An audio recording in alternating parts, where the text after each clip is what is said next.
Bueno, eh, continuando con el segundo tema, es el 3.8, que es el desarrollo durante este periodo, es decir, el maximato. Nos dice que el maximato es un periodo comprendido de 1924 a 1933. Y el máximo jefe, digámoslo, el máximo jefe político es Plutarco Elías Calles. Por eso es conocido como el maximato. Bien. Este tema no es muy complejo, ya que únicamente vamos a hacer el recuento de lo que se vio durante la unidad, que es la unidad 3, y el desarrollo de la educación durante este periodo. Muy bien.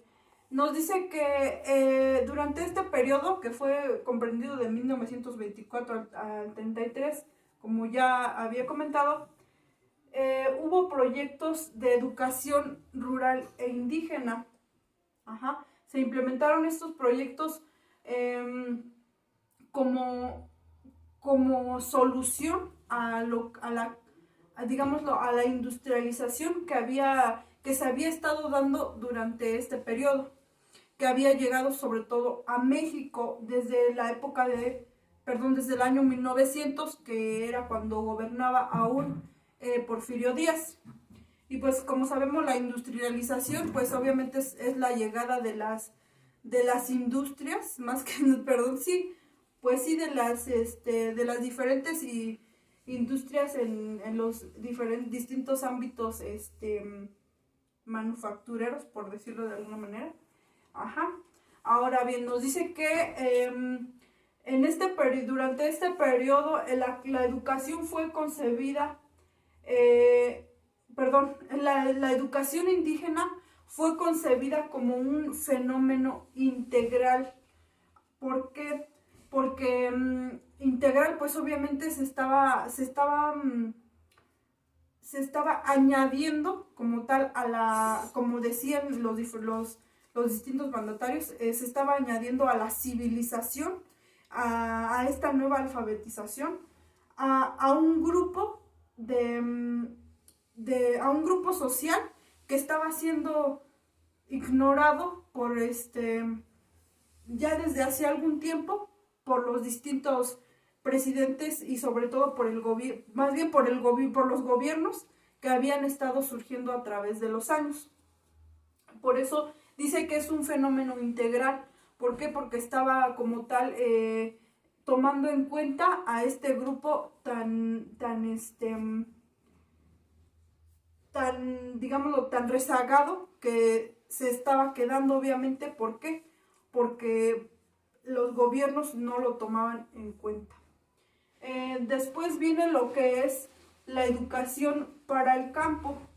La educación para el campo está relacionada con la educación rural e indígena, puesto que en esta se encargaban de alfabetizar, digámoslo de alguna manera, a las personas de las comunidades rurales. Ajá. Pero ¿por qué dice educación para el campo?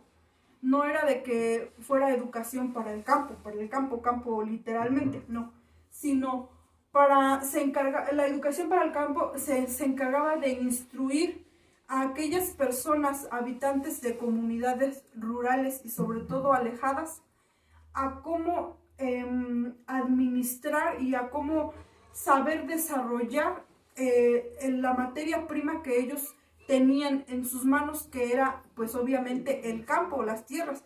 En este caso pues todo lo que es la ganadería, el sistema agropecuario y pues todo lo que se da obviamente en el campo.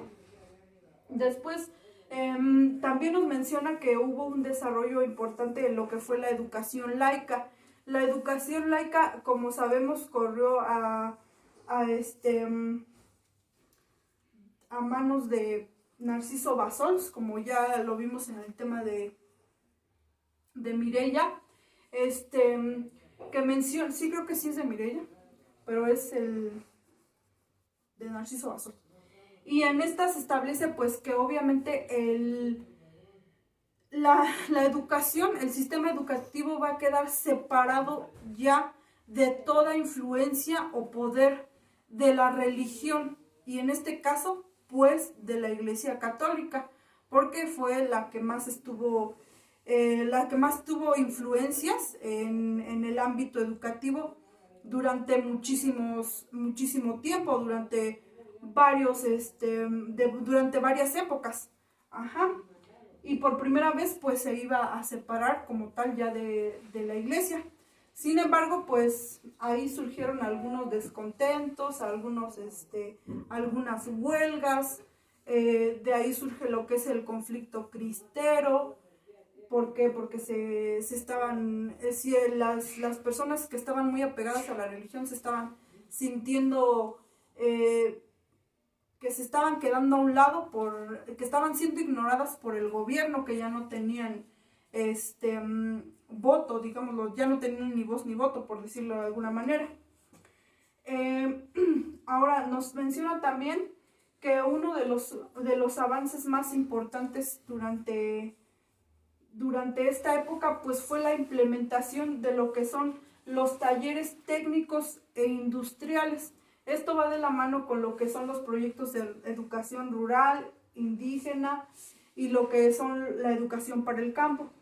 Pero los talleres técnicos e industriales fueron introducidos a base de que se tomó como referente el método pedagógico de John Dewey, creo que se pronuncia Dewey, o no sé cómo se pronuncia, que establecía que el saber o el aprendizaje debía ser práctico, como ya lo hemos visto en otras asignaturas, principalmente debe ser práctico. Entonces, por eso se implementó talleres técnicos, como son talleres de corte y confección, talleres de carpintería. ¿Por qué? Porque se estaban educando, se quería que se educara a la sociedad para el trabajo, para que entrara directamente al ámbito laboral, sin antes pasar. Una desventaja sería que, pues obviamente, muchas personas se iban más por la remuneración que por el aprendizaje. ¿Por qué? Porque obviamente sabemos que es mejor si tú llevas lo que es una alfabetización de manera correcta, que es desde la primaria, secundaria. Sin embargo, pues únicamente se enseñaba lo básico, y obviamente pues por eso es técnico. ¿Por qué? Porque ya es directamente para que se elabore. Y nos dice que también se implementaron lo que son talleres industriales. Como ya mencioné anteriormente, a nuestro país llegó la revolución industrial desde 1900, si no es que un poco antes, con la introducción de diversas industrias manufactureras, como fue el ferrocarril, la industria ferrocarrilera, el ámbito textil, la industria textil. Como tal, pues serían industrias no tan que demandaran un mayor conocimiento de lo que es su área. Entonces, por eso se habla de talleres. Ajá. Como por ejemplo en los talleres industriales pues se llevó a cabo acerca de enseñanzas para a lo mejor arreglar máquinas. En este caso también se implementó lo que fueron talleres, ya mencioné carpintería. Entonces, continuamos. Después, también nos menciona un importante avance, que nos dice que es la incorporación a las universidades de algunas instituciones, como en este caso fue la Escuela de Educación Física. Ajá. Después también dice que se establece la autonomía universitaria. Eso es lo que ya vimos en el tema anterior. y pues obviamente es también un hecho muy importante para nuestro país. Después también nos menciona que se establecieron las bases para la educación socialista, aunque esto como tal fue excluido de la ley orgánica de la Universidad Nacional Autónoma de México.